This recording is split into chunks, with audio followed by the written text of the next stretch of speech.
Welcome to our session, Beyond Living Off the Land, Why XP Exploit Still Matter Today. So here are a few questions for you. What if I told you that Windows XP Exploit can still affect the security of your organizations even if you're not using any Windows XP system machines? What if I told you that security researchers should care about these exploits because they are still relevant today? What if I told you that defenders should consider putting Windows XP exploit in their threat model, even if none of their systems are using this old antique operating systems? I'm Jean-Yann, and together with Susanna, my colleague, we will walk you through why XP exploits still matter through use cases. We will discuss why you should consider including it in your threat model, and also walk you through defense mechanisms that you can put so that your organization is safe from this threat vector. So why Windows XP exploits? So could it be that attackers that already have access to a system could actually leverage old Windows binaries to achieve more stealth? Well, if you want to protect your environment, you should expect the unexpected. And today, we will cover the unexpected, a threat actor that in a recent campaign used old Windows binaries to achieve their goals. But before we go there, how did we get here? How come this technique is of relevance today? So the first step is living off the land techniques. And in this section, we will go over its evolution and bring you one step ahead and in the evolution chain. So this living off the land name was coined back in 2013 at DerbyCon. And these are binaries that are already present on a system, so-called log bins, that can be abused by attackers for several goals. So they can achieve persistence through it. They can also achieve execution, network communication, lateral movement, basically anything they need to have a successful campaign. And we all lived through the increased usage of living off the land techniques. And they are now a standard component of modern attacks, with the aim of evading security solutions as the main driver behind their adoption. So now various malware families are using living off the land techniques. They enable so-called fileless malware, meaning that no malware will ever touch the disk.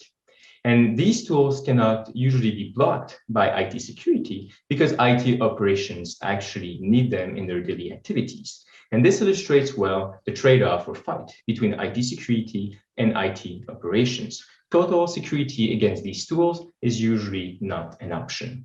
As this technique became more mainstream, defenders started to include them in their threat model and can now benefit from tools to better detect them and also mitigate the threat if an attacker were to use log bins as part of their campaigns. It also spun up a new area of research where pen testers and attackers alike were looking for these binaries on your system and trying to abuse them to reach their campaign goals. So what happens when an attacker needs something that is not provided by the log bins that are already on the system? This brings us to the next step in the evolution chain. So if they are already in the system, they are able to download and bring their own executable, they can then bring their own legitimate application and abuse them to reach their goals. So that brings us back in September 2019, where Microsoft published this research that you see here, which is bring your own log bins, the multi-stage fileless Northerstar campaign. And this is the next step in our evolution chain. And basically what this campaign did is that they brought two legitimate tools. One of them was Node.exe, which is the Microsoft Windows implementation of the widely popular Node.js framework. And the other one was WinDivert, which is a network packet capture and manipulation utility. So as a recap, we have bring your own log bins as a next step to log bins. So attackers that have already access to a system that are bringing in legitimate applications that they can then abuse to reach their goals. Now, as these are widely known and usually widely seen applications, they are likely to fly under the radar of your defense mechanisms. Now, what we believe will be the next step to the evolution is actually vuln bins. So this is a term for vulnerable binaries. So threat attackers that are actually bringing in vulnerable applications and exploiting them to further gain access to a network or be able to achieve their goals. So in the next session, we'll look at how threat actor can leverage these vulnerabilities and have persistence but stealthiness along with it. How minimal can their footprint be when they use vulnerabilities? Susanna will walk you through a recent case we documented. Susanna? Hello, everyone, and let's jump right into this case study to show you a more concrete example of this technique that Jean-Yann introduced to us. So in 2020, we were a part of a targeted espionage investigation, threat actor activity called Invisimol. And as Jean-Yann already hinted, this threat actor made our life more difficult because of the way how they minimized their footprint on the target system. But we were working with the affected parties, and so we were able to connect the dots anyway, thanks to this cooperation. And so we got a unique look into their post-compromise activities, and we discovered this technique. So today we want to focus on this post-compromise technique used by Invisimol. So more concretely, we want to cover persistence methods used by Invisimol. As you can see, we identified 4 different persistence strategies, and these are designed for different types of victims. So the attackers would choose one of these persistence methods based on victims' OS version, architecture, based on whether they were able to get admin privileges or not. But in all of these cases, the strategy is the same. These attackers rely heavily on lol bins, so legitimate binaries, and also what we call vuln bins, so these legitimate vulnerable binaries. So this threat actor brings also lol bins and vuln bins to the target system and then misuses or exploits both of these to load the malicious code, which is encrypted in the registry. So let's look at how these vuln bins are incorporated in these long execution chains, and let's look at 2 examples.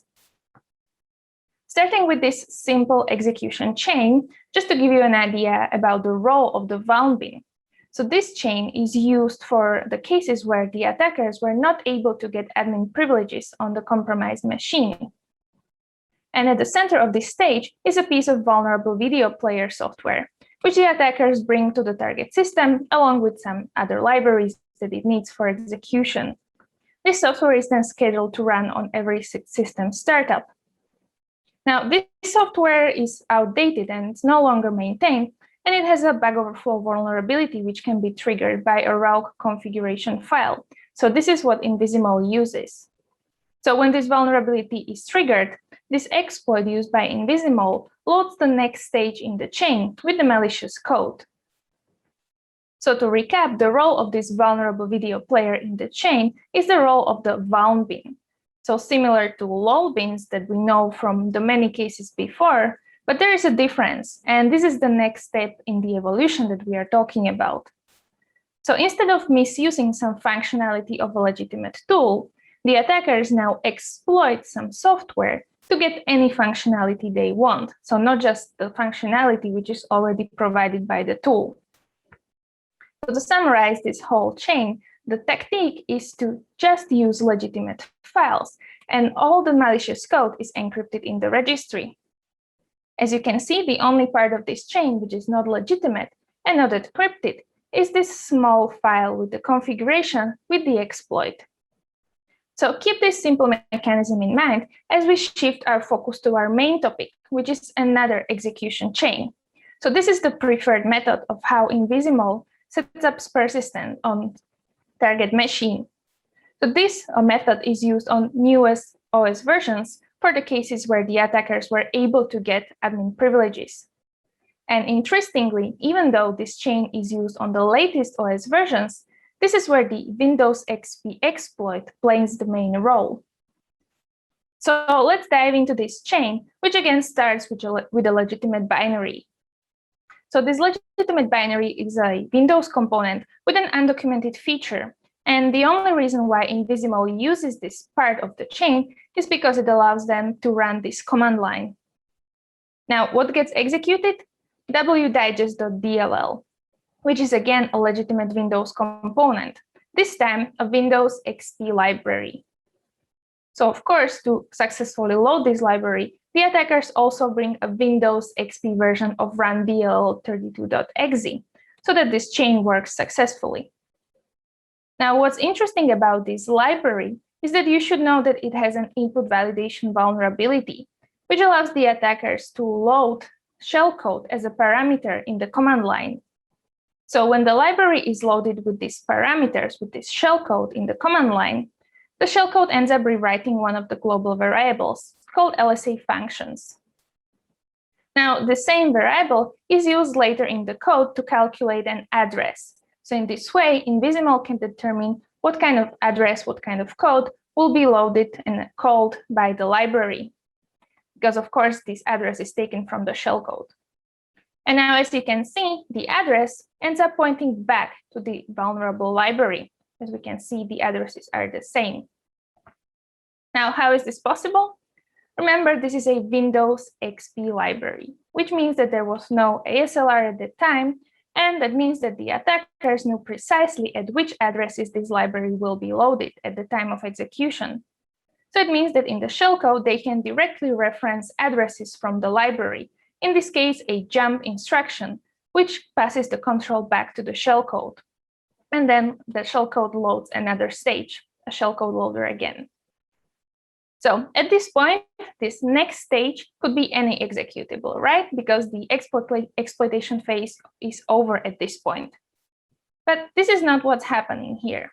What happens is that this shellcode loader continues to use code gadgets from the vulnerable Windows XP library. So it continues to use different pieces of code, referring to them by the addresses that they know already, instead of implementing the code or the functionality directly in the shellcode loader. They can also use directly the imports that are loaded by the vulnerable library, because they will also know at which addresses these imports will be loaded. Now, why do the attackers do it this way? We know that code gadgets are commonly used by exploit writers, right? When they want to get to some system. But this is not the case because Invisimal is already in the system. So they have a different motivation behind this step. The reason why they use so many code gadgets, so why they reference heavily this vulnerable legitimate library, is because they want to minimize their footprint on the system. So they want to bring as little malicious code on the system as possible. When you look at the chain, indeed, it's mostly legitimate files, and then there is this exploit with little malicious code. And the rest of the chain is encrypted. So this is their strategy. Now about the encryption, it's also interesting to point out that these attackers use a mechanism called Data Protection API, or DPAPI, which is a standard mechanism to protect cookies or login passwords. And how it works is that when you encrypt your data with this crypt protect data function, you can only decrypt it on the same computer when the encryption was done. Now, this is a standard mechanism, but in the hands of the attackers, it gets very useful because in this way, they are able to encrypt the malicious payloads per victim. So even if AVs or researchers get hold on these malicious components, they are not able to decrypt it without having access to the computer where it was encrypted. Now, in our case, we had this cooperation with the affected parties. So we were able to decrypt all of these components and locate the computer when they were encrypted. But it wouldn't be so easy without that cooperation. So here you can see the whole chain, the whole stages from the beginning until the malicious payload. So again, let's take this opportunity to look at what kind of footprint these attackers leave on the system. And again, we can see they use a lot of legitimate files, and then the most of the malicious code is encrypted in the registry, effectively fileless. Again, the only component which is not legitimate and not encrypted is this small exploit in the registry. But as we know, this exploit is mostly references to code gadgets from the legitimate Windows XP library. So by itself, it's hard to flag as malicious. And when we compare it with the other persistent technique that we were looking at earlier, we can see a recurring pattern here. So seeing the role of the vulnerable Windows XP library in this chain, that brings me back to the original question. Do XP exploits still matter? Janian? Thank you, Susanna. So before answering this question, let's look at the facts. So most of the vulnerabilities abused or used by threat actors are either used to gain access to a network or to elevate their privileges. So if we look at the first class, there is remote code execution, or RCE, which are used by an attacker to gain access and control an unpatched remote system. Of course, this is of high value for a threat actor because this is the first step in the chain before getting a successful campaign. Of course, Windows XP era vulnerabilities cannot be used to get access to a network, at least the vast majority of them. So do they matter when it comes to attacker getting remote access? No, they don't.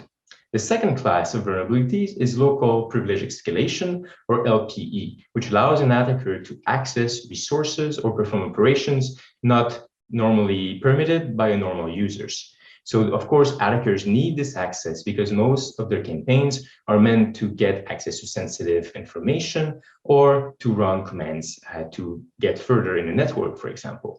So again, Windows XP era vulnerabilities are generally not suitable to escalate privilege on a modern system. So do they matter when it comes to attacker escalating privileges? No, they don't. However, Windows XP exploit can be used to obtain invisibility, as we've just seen. We are talking about post-compromise phase. The attacker is already in the system, and in some cases, already as an elevated user. Through this optics, the vulnerabilities that Susanna just discussed can have serious consequences for defenders. Some of them are not serious enough to get patched, or they are too old to get patched, meaning that this is one more reason to watch out for them, because discovering an attacker actually leveraging vulnerabilities will be that much harder. And remember, these are old binaries, meaning that some of the newest operating system defense mechanisms will not apply here. Think, for example, ASLR, meaning that return-oriented programming will be easier to leverage. Now, this technique is not exclusively used by the Invisimo group. Symbot, analyzed by Gabor Zapanos from Sophos in 2014, was using a similar technique. But this is a rare site. We found only 2 public cases that in the past few years that were seeing threat actors leveraging vulnerabilities. However, as detection mechanisms are not as mature as for LULBINs, we believe this might be only the tip of the iceberg. So back to our original questions, do XP exploit still matter? So we coined the terms vulnerabilities, which is attackers bringing vulnerable binaries to a system they control. So we believe that these are different than LULBINs. So you might wonder why exactly we are saying this. Well, from an attacker's perspective, they are very different. So from an external point of view, they will be the same type of legitimate applications an attacker can bring to a system, but the attacker can actually use them. They will pick them and be able to run any type of code through them. So they are more powerful than LULBINs and should then be treated differently. Now, you might wonder whether defenders should treat them differently, and we believe that they should. And this is why we are bringing up this new concept. There is close to no guidance as how defenders should deal with vulnerabilities, whereas for LULBINs, there's a lot of resources that can help them mitigate and protect their network against them. And a good example is, let's say for EDR, rules will exist for specific LULBINs, but of course, vulnerabilities are not likely to be covered by any rule by EDR. Also, another point to consider is that vulnerabilities are far stealthier than LULBINs. LULBINs, as I said, there's a lot of resources which will explain how attackers can leverage them. And you can go through your logs or use tools to find artifacts of an attacker using them in your network, such as, for example, command line arguments. But there is no such thing for vulnerabilities because they are far more stealthier. Let's go back to the example that Zuzana explained, where a malicious configuration file was all that was needed to abuse the vulnerable application. So good luck looking for traces of this behavior in your network. And so this is why we believe that vulnerabilities and LULBINs are different and should be treated differently. Now, back to our questions, does XP exploit still matter? So you might be wondering, are vulnerabilities only applicable to old binaries? Of course not. An attacker could bring a newer application and then achieve the same results. However, Windows XP or even previous Windows binaries have a significant advantage for attackers because there are legitimate applications that are likely to be on whitelisting of some security solutions. Moreover, some of them might even be signed, adding a layer of legitimacy to the tool. How many security solutions out there will treat differently an old signed binaries from Microsoft versus a newer one? Probably not a lot of them. So for all these reasons, this is why we believe that XP exploit still matter. Susanna? All right, so we answered why XP exploits still matter and also how this technique evolved from the traditional living off the land technique. Now, what's left is perhaps the most important question. What can we do about this? So in this last part of our session, we will walk you through some ideas on how we can fortify our defenses against this threat. So starting with this Invisimal case that we covered earlier in the session, you should know that we didn't really start our investigation with vuln bins in mind. The reason we uncovered this campaign was that we were already monitoring this threat actor based on our previous work. So we already knew where to look and also how to identify Invisimal samples among other malicious detections. So, for example, these two 4-byte magic values, which Invisimal uses as the magic header in their characteristic blobs, and also uses them as an integrity check in their Invisimal loaders.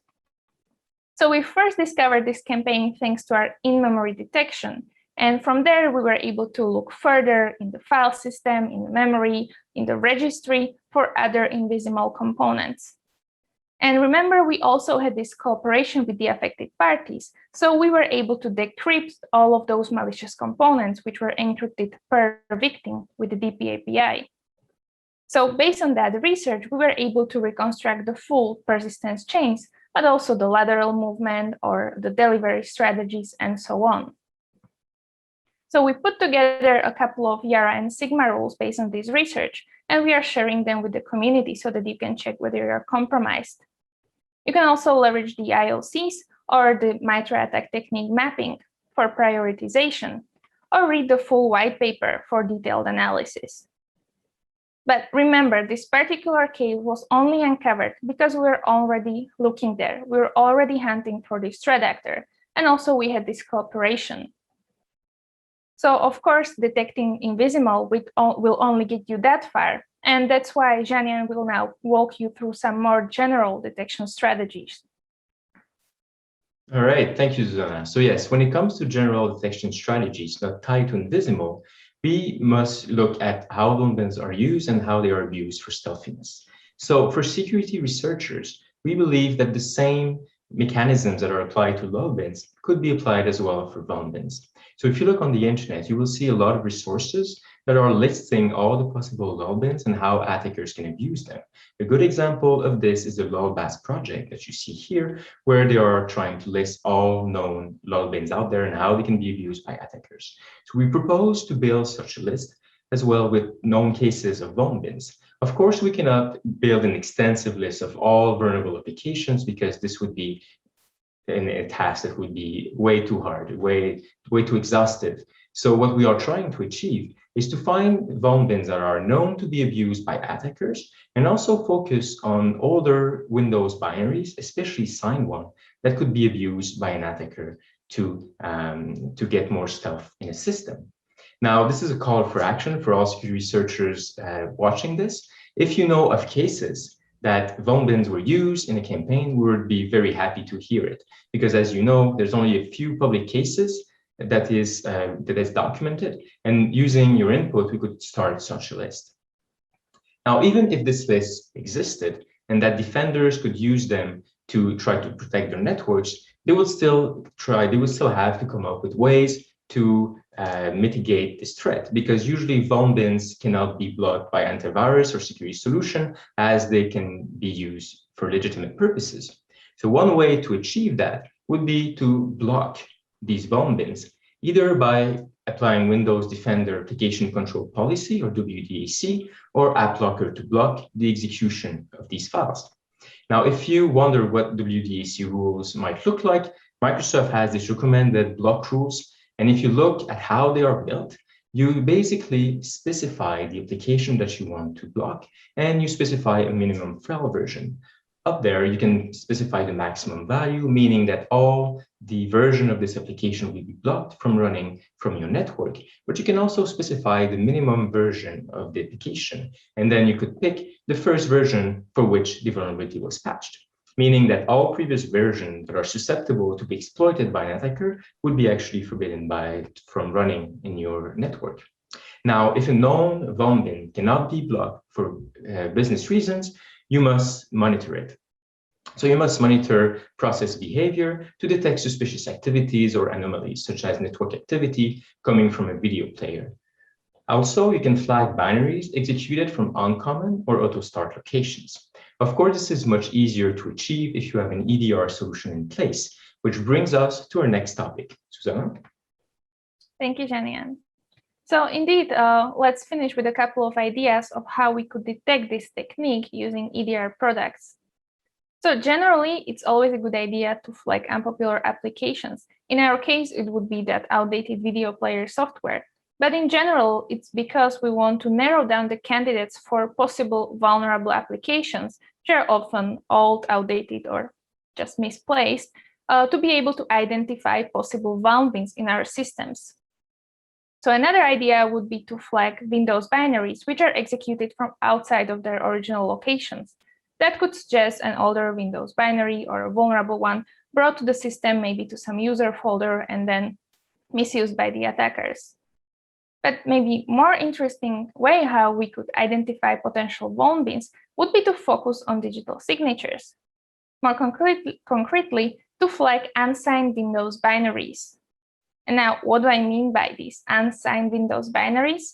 Well, we know that Windows binaries are commonly signed with embedded digital signatures, but that's not always the case. Other ones are signed by catalog files, which sign multiple files at once.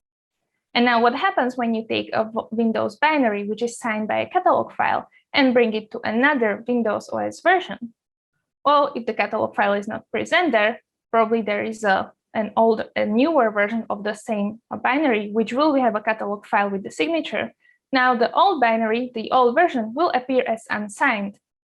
Here you can see an example. We took the library which Invisible uses for stealth, so that vulnerable Windows XP library, and we ran SIGCheck on 2 Windows OS versions. As you can see on Windows XP, this library appears as signed, whereas on Windows 10, it appears as unsigned. And now this is a legitimate behavior, this is expected, but what we are trying to say is that we can leverage this behavior for detection purposes. So we could try to flag these instances of unsigned Windows binaries for further inspections if this was legitimate and if this Windows component was supposed to be in your environment. But also there are other ways how we could flag older Windows binaries brought to newer system. For example, by flagging instances where the binary version doesn't match the Windows OS version. And of course, we could also try to apply same heuristics for third-party applications, because as Janian said, vulnerabilities are not reserved to Windows applications. So for example, we could again parse version info to check if your installed application is up to date, or maybe try to find other heuristics, such as parsing the compilation time step and deciding on a threshold. For example, all the binaries which were compiled more than 10 years ago need further inspection. Or for those widely used applications, the widely popular software, there is usually a public API where you can check the latest available version. And then we could try to compare this version with the one actually installed. And again, maybe decide on a threshold to figure out what kind of old application or what kind of old update is applicable in our environment. Now, of course, none of these flags would suggest a successful compromise. So what we are trying to do is to narrow down candidates to possibly identify vulnerabilities used by attackers for stealth. And that brings me to the end of this session. So let me summarize it by saying the main takeaways that we covered today. So first of all, Windows XP exploits still matter, even today, not only on Windows XP machines. Now, Threat actors can use them and do use them, along with other vulnerable binaries, for invisibility and for resilience against our detection mechanisms. Now, of course, this technique is not in everyone's threat model. Of course, the threat actors will not bother going to these lengths unless they really want to be invisible. But if you are operating in a secure environment, then you should consider this technique. So we provided a couple of ideas and guidance on how we can improve our detection mechanisms to catch these vulnerabilities. But of course, this is just the beginning. So we hope to be able to work with the community to come up with other ideas how to build our resilience against this technique. And that brings me to the end. So thank you for your attention. We will be happy to take your questions or further discuss this topic. You can also contact us or our colleague, Anton Cherepano, who led the Invisible investigation in our lab. Thank you.